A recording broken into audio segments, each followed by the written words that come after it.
စပြီးတော့နော်ဘတ်ဂျက်အများကြီးမသုံးချင်သေးဘူးနော်အခုမှလုပ်ငန်းနှစ်စမှာဖြစ်ပြီး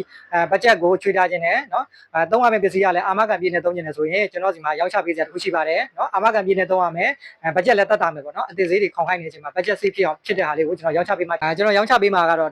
ဖရီဇာခဲကန်လေးကိုကျွန်တော်ရောက်ချပေးမှာဖြစ်ပါတယ်နော်ဒီကောင်လေးဆိုရင်စိတ်ကြိုက်သုံးနော်အာမခံသုံးအပြည့်နဲ့လည်းသုံးလို့ရမယ်နော်လုံးဝကိုအစ်နီးပါးတန့်တဲ့ကောင်လေးကိုကျွန်တော်သုံးပြီးလို့ရမှာပါနော်ဒီကောင်လေးဆိုရင်ဘတ်ဂျက်လည်းစေးဖြစ်မယ် quality လည်းကောင်းမယ်ပေါ့နော်ဒီကောင်လေးကိုကျွန်တော်ရောင်းချပေးမှဖြစ်ပါတယ်ဒီကောင်လေးကဆိုရင်၄ပေ2ပေ size ရှိမယ်เนาะဖီဇာအများကြီးလည်းထည့်လို့ရမယ်ပေါ့နော်ဒီကောင်လေးကိုရိုက်ပြပေးတာမျိုးဒီကောင်အတွင်းထဲမှာဆိုလည်းကျွန်တော်အခုမောင်းထားတာတော်တော်လေးကိုပြီးနေပါပြီပေါ့နော်တော်တော်လေးလည်းအိတ်ခဲနေပြီเนาะဒီကောင်လေးကဆိုရင်တော်တော်လေးကိုကောင်းနေတဲ့မှာပါတယ်ပြီးတော့အ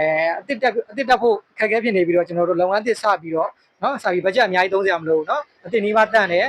အိတ်ခဲမှုလည်းကောင်းတာလေးကိုကျွန်တော်ရောင်းချပေးမှဖြစ်ပါတယ်ဒီကောင်လေးကဆိုလုံးဝကိုเนาะလုံးဝဖြူပွေးပြောင်းရှင်းနေတဲ့ဟာလေးပေါ့နော်ကျွန်တော်အဲ့ဒါလေးကိုရောင်းချပေးမှာဖြစ်ပါတယ်ကျွန်တော်66ရှင်ကလေး639 39 9ရှင်က149 9ခုပဲဖြစ်ပါတယ်ဒီကောင်လေးကိုကျွန်တော်တို့ရန်ကုန်မြို့တွင်အိမ်ရောက်ပို့ဆောင်ပေးမှာဖြစ်ပါတယ်